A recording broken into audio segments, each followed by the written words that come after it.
invasion occurs, Nord Stream 2 will not go forward. The bad news is that would be after an invasion, and I think the most important thing is for the administration, and the president has all the authority to do this already, to use every tool in his toolbox before the invasion.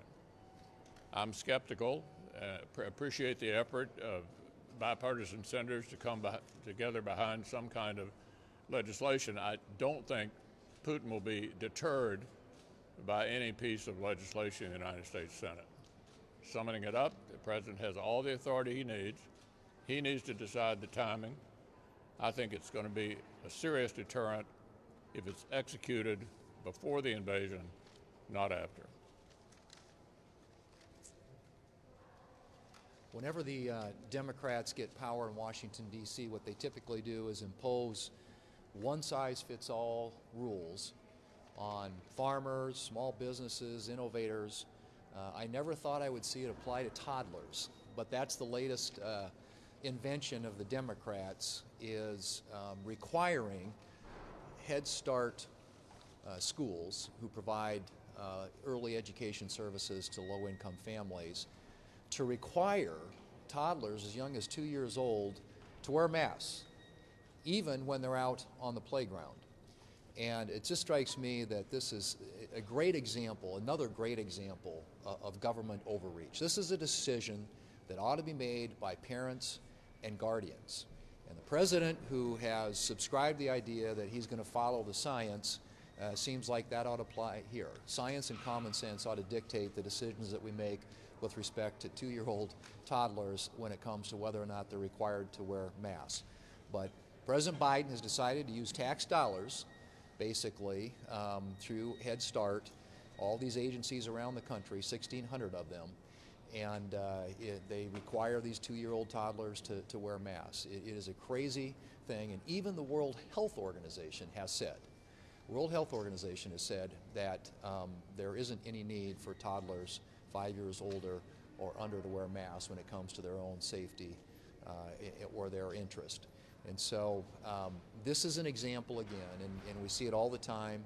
The current administration, they're trying to roll out now the Waters of the United States regulations again, which is a throwback to the Obama years, which is an awful infringement on the rights of landowners and farmers.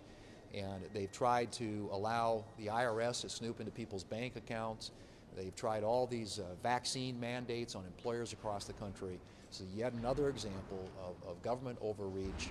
And instead of focusing on the issues the American people care about, which are inflation, the border, crime, safe communities, what's happening in the world, they're obsessed with issues like this. This is just honestly a miscarriage of the use of government when it comes to intruding into people's lives, and I hope they will stop it.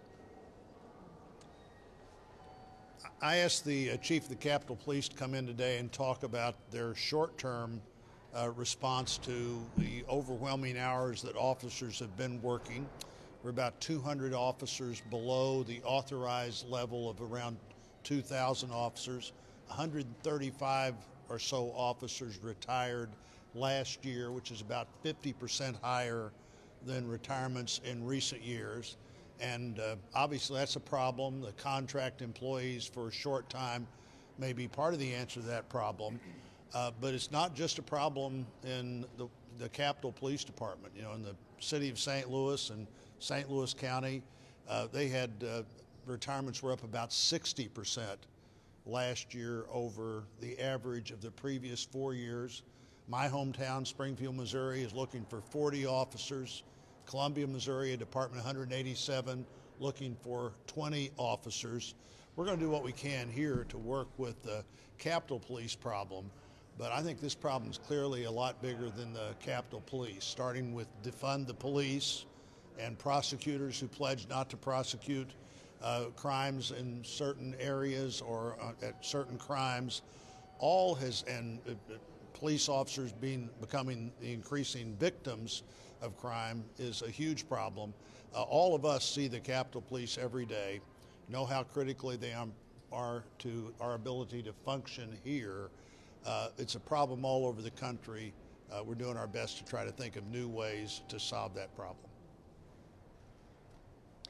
And I would like to add on to that. We are seeing a significant rise in crime and violent crime across the United States. And this is because of this administration's lack of wherewithal in enforcing law and order. We see it with liberal district attorneys, progressive policies out there that actually make it a crime to punish the crime.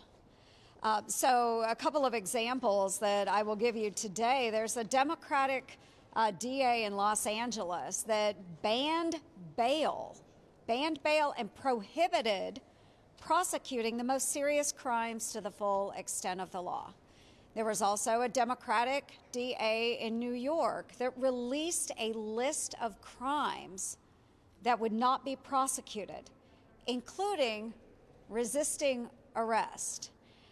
So, folks, Americans are really concerned about this, and it's time that we act accordingly. And that is by making sure that we are supporting the men and women in law enforcement.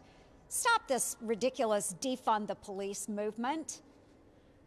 Let's make sure that we're being supportive, and let's also step up and enforce the crimes that are being committed.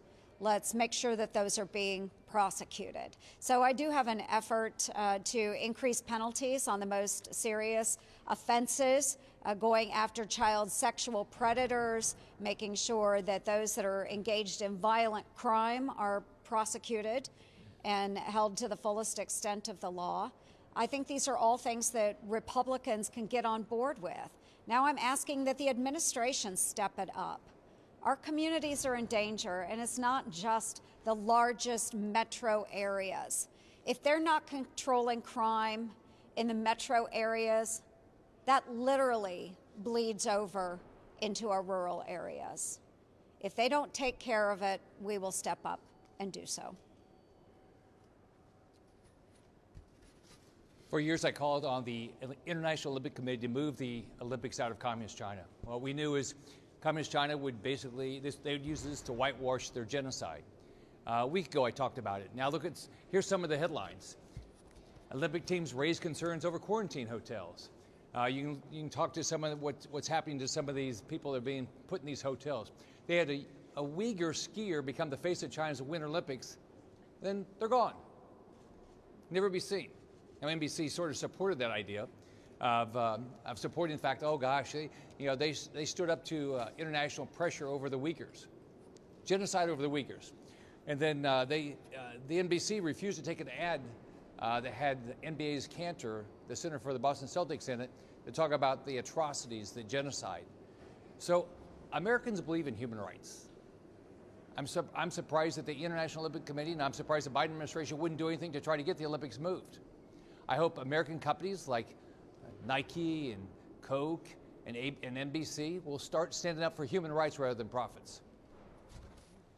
Leader McConnell.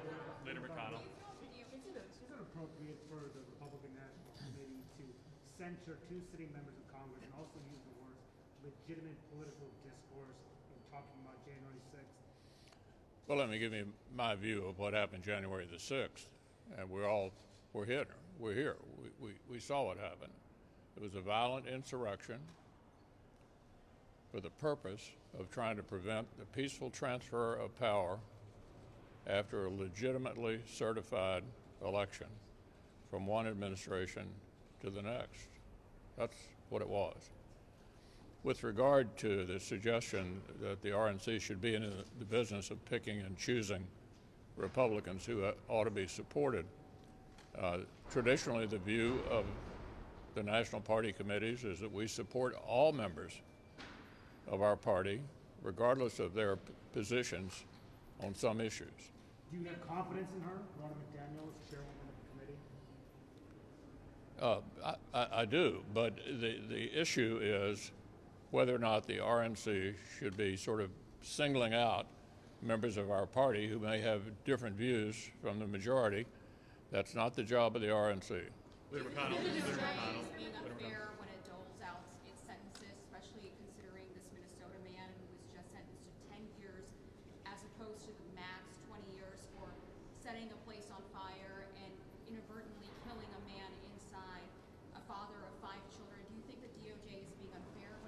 Are you talking about the Minnesota Yes. case? Well, my understanding is the prosecutors there have recommended sentencing below the sentencing guideline for the crime that they've been charged with because of their sympathies for groups like BLM. That's totally inappropriate. You just heard Senator Ernst talking about the crime problem. Look, you don't improve this issue by going soft on prosecuting crimes. And I think it's important for us to underscore prosecution that fits the crime and support for the police who are trying to keep law and order in our country. Leader McConnell. Leader McConnell. Hi, Leader McConnell. Several bills have emerged recently in the Senate that would ban members of Congress from trading stock, including two from members of your caucus. Senate Democratic leadership is reportedly interested in this. Kevin McCarthy is interested in it and has broad support with the public. I'm wondering, do you support banning members of Congress and their spouses from trading stock? Why are we not? Yeah, I haven't given that any serious thought yet. I can just tell you how I operate. I don't own any individual stocks. Everything is in a mutual fund. That's what I advise members to do because I think it prevents such suggestions that you are engaged in insider trading. We'll take a look at that kind of legislation and see what may be appropriate. Is it fair to say you're open to it then? We'll take a look at it. Leader McConnell. Yeah. McConnell, would you support the bill that is expected to come to the floor later this week that would bar mandatory arbitration for sexual assault and harassment? Well, I'm going to ask Senator Ernst to address that issue. She's been our specialist on that kind of issue. Yeah, we're just really encouraged. We saw it. I'm sorry. We are encouraged by what has occurred in the House. They have put a tougher definition or a clearly defined definition within the bill, and so we continue to work on it over here. And so I'm encouraged by the progress, but we still have more work to do. You guys are not yet supporters of the version of There's still a number of things that we're working out, but we certainly are a lot closer and glad to see strong support in the House. Thoughts on Governor Hogan not running for Senate? Well, he would have been a great candidate for the Senate. He's been a terrific governor. But looking to November, let's keep our eye on the ball. The president's got a disastrous approval rating. We know that 2 years into a new administration, the off-year election will be a referendum on the performance of this all-Democratic government. And I'm highly optimistic that we're going to have a very good year this fall. To that end, did things like this censure make it harder?